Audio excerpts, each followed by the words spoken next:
Hello, everyone. Welcome to Celsius 233, your go-to place for fiction book summaries. Today, we will immerse ourselves in Poor Jack by Frederick Marryat. Poor Jack is a novel by Frederick Marryat, published in 1840.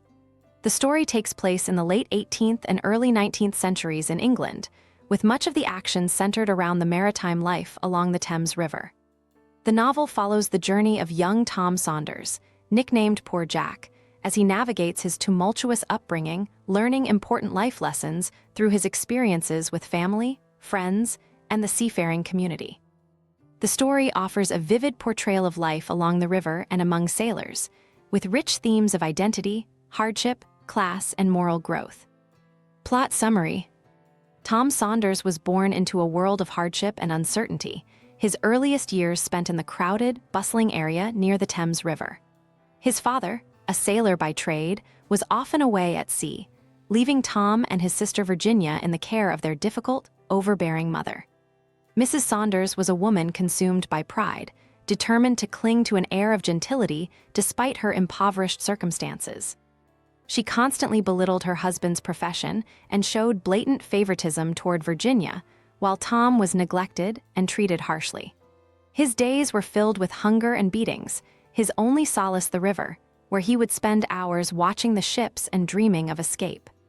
Tom's father, Mr. Saunders, a sailor hardened by years at sea, would return sporadically, bringing with him tales of adventure and small tokens from his voyages. Though his relationship with Mrs. Saunders was fraught with tension, he always tried to bond with Tom, offering him lessons in life and work at sea.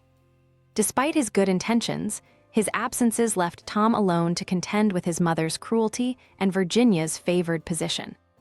As Tom grew older, he became more self-reliant, finding ways to survive in the rough environment of Fisher's Alley.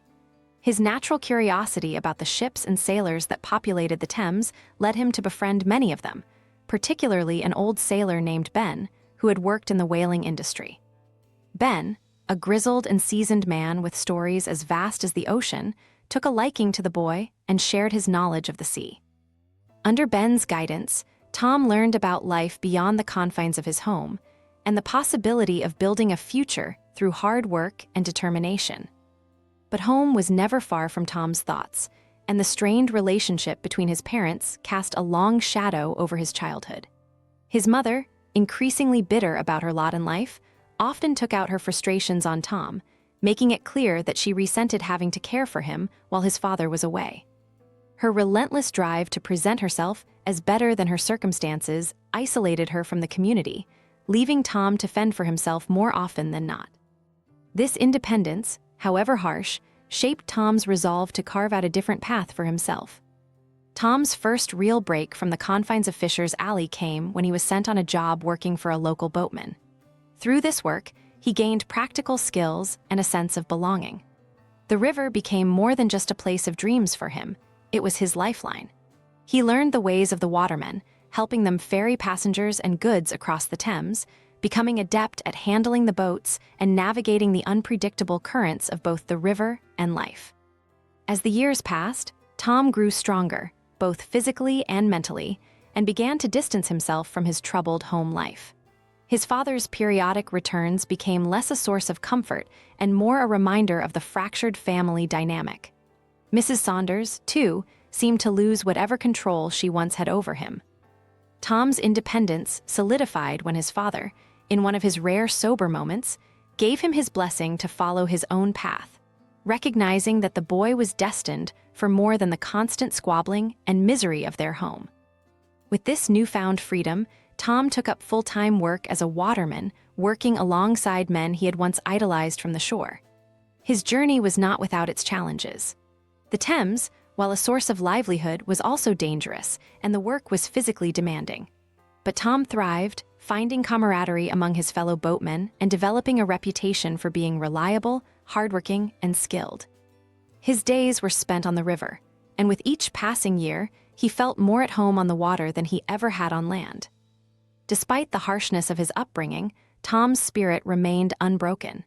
He learned to navigate not only the treacherous waters of the Thames, but also the complexities of human relationships.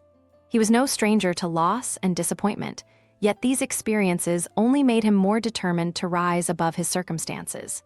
He knew that while he could not change where he came from, he had the power to shape where he was going. One of the most significant turning points in Tom's life came when he crossed paths with the naval officer Lieutenant St. Felix. St. Felix recognized in Tom a young man of potential and integrity, someone who could be trusted and who had the raw qualities needed for a life at sea. The lieutenant took Tom under his wing, mentoring him and offering him opportunities that had previously seemed out of reach. For the first time, Tom began to see a future for himself beyond the river, a future where he could make something of himself. Through St. Felix's influence, Tom was introduced to a wider world, one filled with both the dangers and opportunities of maritime life.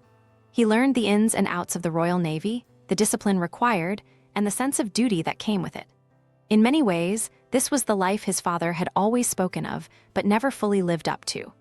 Tom, however, embraced it fully, finding in the structure of the Navy a sense of purpose and belonging that had always eluded him at home. As Tom entered manhood, his transformation from the neglected boy of Fisher's Alley to a capable, self-assured young man was complete. He had built a life for himself through sheer will and hard work, finding peace on the river and in the camaraderie of those who, like him, had chosen the sea as their way of life.